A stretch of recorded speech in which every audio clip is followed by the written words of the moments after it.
پہلا جو عین ہے وہی پہلا امام ہے، پھر اس کے بعد لام کا جو اہتمام ہے، کلمہ کلمہ وہ لا الہ کا ہے، لا کلام ہے، اور میم وہ کہ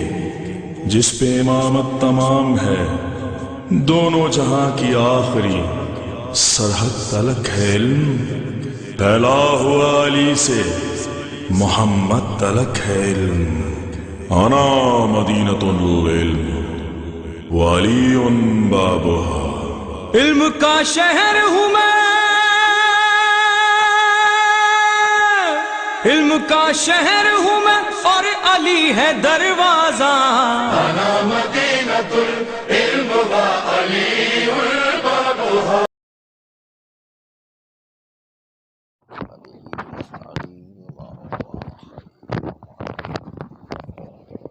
شیطان کے اعتراضات خداوند متعال کی ذات پر۔ چھٹا اعتراض شیطان کا یہ تھا کہ جب اللہ نے مجھے پیدا کیا اور تکلیف عمومی و خصوصی دی کہ سجدہ آدم کریں، خصوصی تکلیف یہ ہے، اور پھر مجھے انکار پر لعنتی بنا دیا، تو پھر دوبارہ جنت میں جانے کا راستہ کیوں دیا جبکہ میرے اور آدم کے درمیان دشمنی تھی، اور مجھے ان کی اولادوں پر کیوں مسلط کیا تاکہ میں ان کو دیکھ سکوں اور وہ مجھے نہ دیکھ سکیں، اور میرے وسوسے ان میں اثر انداز ہو، ان کے اطراف اور ان کی قوتوں، قدرتوں، استعداد پر اثر انداز نہ ہو، لیکن اس کے دلوں میں اثر کر جائے۔ تو کیا حکمت تھی اس میں کہ بعد از اس کے کہ اولاد آدم کو فطرت اسلام پر پیدا کیا تھا، بدون اس کے کہ ان کے اندر کوئی کجی پیدا ہو اس فطرت سے، اور وہ آرام سے پاکیزہ زندگی گزارتے اور اطاعت کی زندگی گزارتے، اور وہ آزاد و لائق بحکمت ہوتے، مجھے کیوں درمیان میں وسوسے کی طاقت دی؟ السلام علیکم۔ یہ چھٹا اعتراض تھا۔ ساتواں اعتراض یہ کہ میں تسلیم کرتا ہوں کہ مجھے خلق کیا اور مجھے مطلقاً و مقید تکلیف دی، یعنی مقید تکلیف آدم کے سجدے کرنے کی، مطلق تو تمام احکام کی تکلیف، اور جب میں نے اطاعت نہیں کی تو میں لعنتی بن گیا اور در جنت سے نکالا گیا، اور بارگاہ الہی سے نکالا گیا، اور جب میں نے جنت میں داخل ہونے کا ارادہ کیا تو مجھے اتنی طاقت دی کہ جنت میں داخل ہو جاؤں، اور راستہ بھی دیا۔ ان سارے کام کو انجام دینے کے بعد کہ میں نے حوا و آدم میں وسوسہ پیدا کیا، مجھے جنت سے اس کے ساتھ نکال دیا، پھر بھی مجھے مسلط کیا بنی آدم پر۔ بنی آدم پر مسلط کرنے کے بعد پھر جب میں نے پروردگار عالم سے کہا پروردگارا مجھے مہلت دے دے، تو تو نے مجھے مہلت دے دی اور کہا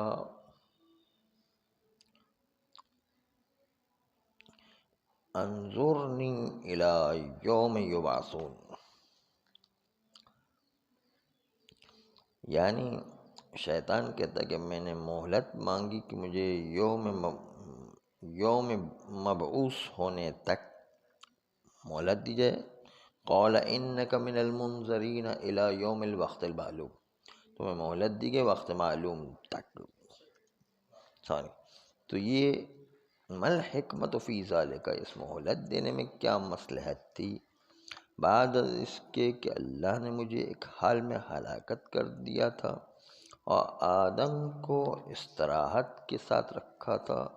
جبکہ میری خلقت بھی ہو گئی تھی اور کوئی شر عالم میں باقی نہیں تھا۔ کیا نظام عالم کا خیر پر باقی رہنا بہتر نہیں ہے کہ وہ شر سے مخلوط ہو جائے؟ شیطان نے کہا کہ یہ میری حجت ہے جس کا میں نے دعویٰ کیا ہر مسئلے میں۔ تو شارع انجیل نے اس کا جواب دیا ہے۔ تو اللہ تعالیٰ نے وحی کی ملائکہ کی طرف علیہ السلام، قالوا لہو، پروردگار عالم نے ملائکہ سے کہو کہ شیطان سے کہو، انک من تسلیمک الاول، کہ تم نے جو پہلی مرتبہ تسلیم کر لیا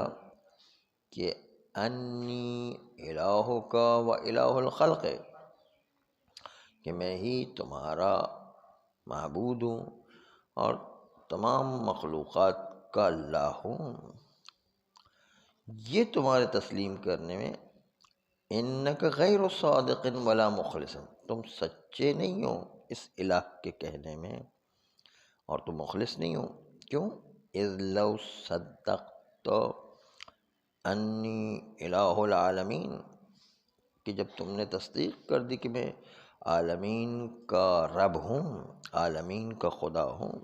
محتکمت علی بلما، تو پھر تم نے میرے سامنے کیوں لما کے ذریعے سے اور چرا کے ذریعے سے اور کیوں کے ذریعے سے مجھ پر حکم لگایا کہ یہ کیوں ہے، یعنی فَأَنَا اللَّهُ الَّذِي لَا إِلَٰهَ إِلَّا أَنَا، میں وہ خدا ہوں کہ میرے علاوہ کوئی معبود نہیں ہے، لا أسأل عما أفعل والخلق مسئولون، میں کسی سوال نہیں کرتا ہوں جب کوئی کام انجام دوں، مخلوقات ان پر ذمہ داری کے سوال کا جواب دے۔ هذا الذي ذکرته مذکور فی التوراۃ، یہ وہ جواب ہے کہ جس کو ذکر کی گیا تورات میں، ومستور فی الانجیل،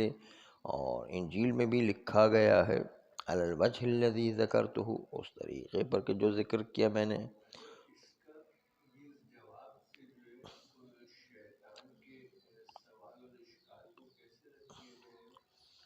کہ تم کہتے ہو کہ میں الہ ہوں تمہارا بھی اور مخلوقات کا، پھر لما کا کیا سوال ہوگا؟ جب میں ہی خدا ہوں تو تمہیں لما کہنے کی کیا ضرورت ہے؟ لما یعنی کیوں پوچھتے ہو، تو تمہیں جو ہے سوال کرنے کا کیا حق ہے؟ تم سچے نہیں ہو، یا تو الہ نہیں مانو۔ الہ جب مان رہے ہو تو پھر تمہیں سوال کرنے کا کیا حق ہے؟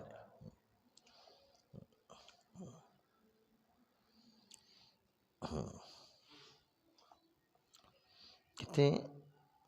وَكُنْتُ بُرْحَةً مِّنَ الزَّمَانِ أَتَفَكَّرُ وَأَقُولُ أَنَّ مِنَ الْمَعْلُومِ الَّذِي لَا مِرَاءَ فِيهِ أَنَّ كُلَّ شُبْهَةٍ وَقَعَتْ لِبَنِي آدم، ایک زمانہ میں فکر کرتا رہا اور کہا کہ یہ بات معلوم ہے جس میں کوئی کڑواہٹ نہیں ہے کہ ہر شبہ جو واقع ہوا بنی آدم کے لیے، وَإِنَّمَا وَقَعَتْ مِنْ إِضْلَالِ الشَّيْطَانِ الرَّجِيمِ، یہ شبہ جو ہے وہ شیطان رجیم کی گمراہی کے نتیجے میں، وَوَسَاوِسِهِ، اور شیطان کے وسوسوں کی نتیجے میں، کہ نشأت من شبہات ہی، کہ یہ شبہ جو بنی آدم میں پیدا ہوا وہ شیطان کے شبہات میں سے ہی ہے۔ فَإِذَا كَانَتِ الشُّبْهَاتُ مَحْصُورَةً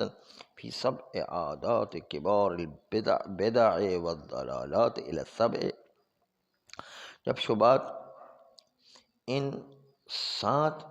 عادتوں میں، جو بدعتوں اور گمراہی کی عادتیں، 7 عادتوں کی وجہ سے، تو شبہات بھی 7 کی طرف تقسیم ہو جاتے ہیں، اور ساتھ ہی میں منحصر ہو کر کے رہ جاتے ہیں۔ صلی اللہ علیہ وآلہ